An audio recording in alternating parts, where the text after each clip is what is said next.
Hello friends, welcome to my YouTube channel. आज की video में हम एथलेटिस्ट क्या होता है जानेंगे, इसके क्या लक्षण हैं जानेंगे, रूमेटाइड एथराइटिस क्या होता है, ऑस्टियोआर्थराइटिस क्या होता है, गाउट क्या होता है यह जानेंगे।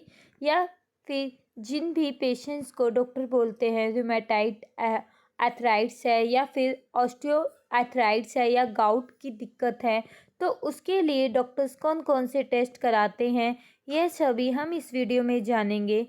या फिर अर्थराइटिस की जिनको प्रॉब्लम होती है उन्हें क्या खाना चाहिए, क्या नहीं खाना चाहिए, इस वीडियो में हम डिटेल से जानेंगे। तो सबसे पहले हम यह जान लेते हैं अर्थराइटिस क्या होता है या फिर गठिया क्या होता है। अर्थराइटिस जो है एक सामान्य शब्द है जिसका उपयोग किया जाता है जोड़ों के दर्द, सूजन या उससे संबंधित समस्या के लिए यूज़ किया जाता है। जब भी किसी पेशेंट्स के जोड़ों में सूजन होती है, दर्द होता है या फिर जकड़न होती है या फिर गतिशीलता की कमी हो, तो उस कंडीशन को अर्थराइटिस की दिक्कत कहा जाता है। अर्थराइटिस जो है वो मुख्य रूप से 3 प्रकार के होते हैं: रूमेटाइड अर्थराइटिस, ऑस्टियोआर्थराइटिस और गाउट। इन्हीं के बारे में हम इस वीडियो में डिटेल से जानेंगे। आप जैसे कि यहाँ इस वीडियो में देख सकते हैं, एक जॉइंट डायग्राम है।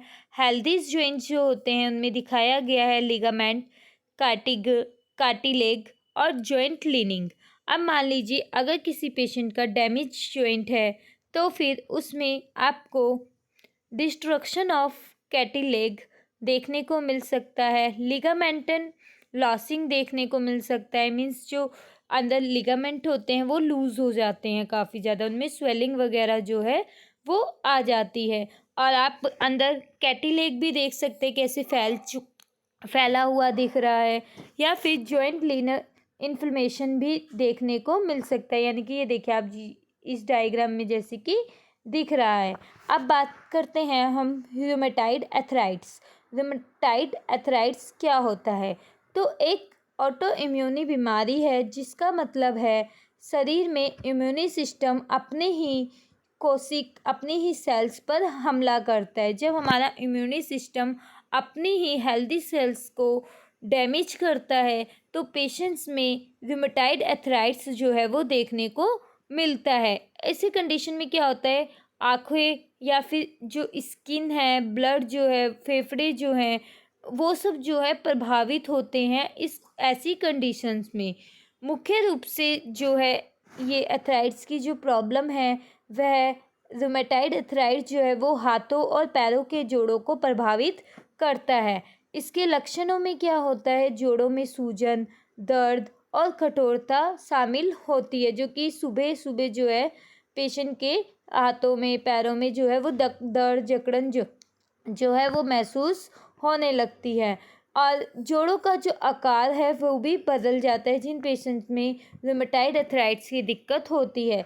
आप इस डायग्राम के थ्रू देख सकते हैं एक हेल्दी जॉइंट और जिस पेशेंट को रूमेटाइड अर्थराइटिस की प्रॉब्लम होती है उन्हें क्या दिक्कत होती है।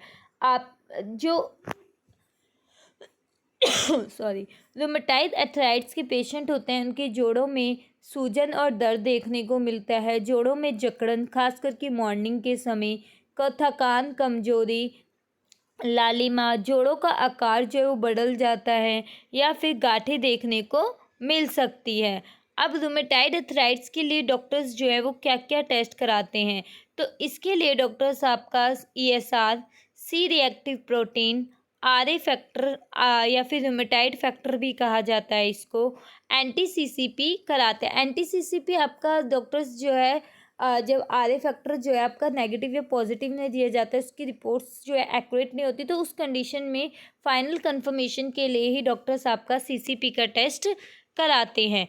अब इसकी दवाइयों की बात करें तो दवाइयों में डॉक्टर इसमें आपको ज़्यादातर नसेट्स की दवाइयाँ जो हैं वो प्रेफर करते हैं, जैसे कि इब्रोफोपिन, नेप्रोक्सिन, जो कि दर्द और सूजन को कम करते हैं। इसके अलावा डिमार्ट्स की मेडिसिन्स आपको रेफ़र की जा सकती हैं, जैसे कि मेट्रोटेक्सेट जो रूमेटेड एथराइड्स के मूल कारण को नियंत्रित करने में मदद करता है। इसके अलावा बायोलॉजिकल एजेंट्स जैसे कि टोसिलिजुमा या फिर एडेलिमोम्बा जो को इम्यूनी सिस्टम के विशिष्ट भागों को लक्षित करने में मदद करती है। इसके अलावा स्टेरॉइड की मेडिसिन्स होती हैं जो कि जल्दी ही सूजन को कम करने का काम करती हैं। इसके अलावा फिजियोथेरेपिस्ट ही हो सकती है या फिर सर्जरी जो है वो हो सकती है। अब बात करते हैं ऑस्टियोआर्थराइटिस की।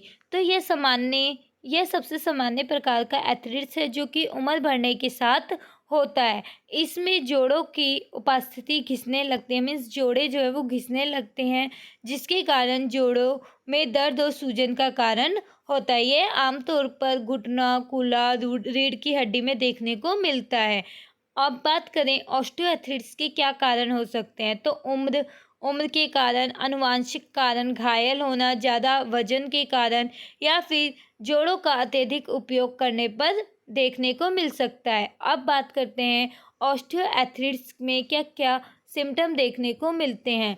तो फिर जोड़ों में सूजन और दर्द, जोड़ों में जकड़न, थकान और कमजोरी, जोड़ों में कठोरता, जोड़ों की गति में कमी या फिर क्रिस्ता और आवाज़। जैसे कि अगर आप मॉर्निंग में उठ रहे हैं या चल रहे हैं जो भी है, उस टाइम पे आपको बोन्स जो है आवाज़ आ रही है बोन्स में से कट कट की, तो ये भी ऑस्टियोआर्थराइटिस की दिक्कत हो सकती है। अब बात करें ऑस्टियोआर्थराइटिस के कंडीशन में कौन कौन से टेस्ट कराए जाते हैं, तो इस कंडीशन में आपके ब्लड टेस्ट तो नहीं कराए जाते हैं, ओनली एक जॉइंट फ्लूइड एनालाइज टेस्ट होता है ब्लड्स में फ्लूइड का, वो कराया जाता है। इसके अलावा आपके एक्सरे, एमआरआई या फिर अल्ट्रासाउंड ही कराया जाता है। अब अगर इसकी दवाई की बात करें तो इसमें नॉर्मली ज़्यादा डॉक्टर आपको पेन किलर्स ही प्रेफर करते हैं या फिर एस्टामिनोफेन हल्के दर्द के उपयोग के लिए या फिर कॉर्टिकोस्टेरॉइड जो है वो रेफ़र की जाती है जब अधिक सूजन होती है तो उस कंडीशन में, या फिर फिजियोथेरेपी, वज़न कम करना या फिर ऑर्थोटिक्स सर्जरी, ये सब आपको रेफ़र किया जाता है। अब बात करते हैं गाउट की। गाउट जो है वो एक प्रकार का आर्थराइटिस है जिसमें यूरिक एसिड जो है वो आपका यूरिक एसिड्स के क्रिस्टल जोड़ों में जमा हो जाते हैं जो सूजन और तीव्र दर्द का कारण बनते हैं। यह अधिकतर पैरों के अंगूठे में होता है लेकिन अन्य जोड़ों को भी कई बार प्रभावित कर सकता है। गाउट का मुख्य कारण जो है वो शराब, मांस खाना या फिर अन्य खाद्य पदार्थों के सेवन की वजह से हो सकता है। अगर किसी के सही में यूरिक एसिड काफ़ी ज़्यादा है तो उसको गाउट की दिक्कत हो सकती है। अब गाउट की दिक्कत जिन्हें होती है उन पेशेंट्स में क्या क्या देखने को मिलता है, उनमें तेज और तीव्र दर्द, सूजन, गर्माहट, जोड़ों की जकड़न या फिर प्रभावित जोड़ों का परिवर्तन होना या फिर ऊपरी लक्षण देखने को मिल सकते हैं। इसके लिए डॉक्टर साहब के जो जांच कराते हैं वो होती है यूरिक एसिड ब्लड टेस्ट, आपका dual energy computerised tomography, x-ray, ultrasound या फिर जॉइंट फ्लूइड एनालाइज का टेस्ट करा सकते हैं। अब अगर इसकी मेडिसिन्स की बात करें तो इसमें पेन किलर्स दी जाती हैं आपको या फिर कॉर्टिकोस्टेरॉइड्स दी जाती हैं, कॉलकिनो दी जाती हैं या फिर यूरिक एसिड कम करने की जो मेडिसिन्स होती हैं आपकी ऑलोप्यूरिनोल या फिर फेब्रोकोस्ट्रेट या फिर प्रोबोनोसिड, ऐसी मेडिसिन्स होती हैं जो यूरिक एसिड्स को कम करती हैं, वो आपको दी जाती हैं। आर्थराइटिस की दिक्कत जिन्हें होती है उन्हें क्या खाना चाहिए, तो उन्हें ज़्यादातर फल और सब्जियां जो हैं जिनमें काफ़ी ज़्यादा मात्रा में एंटीऑक्सीडेंट और विटामिन्स होती हैं उन्हें खाना चाहिए।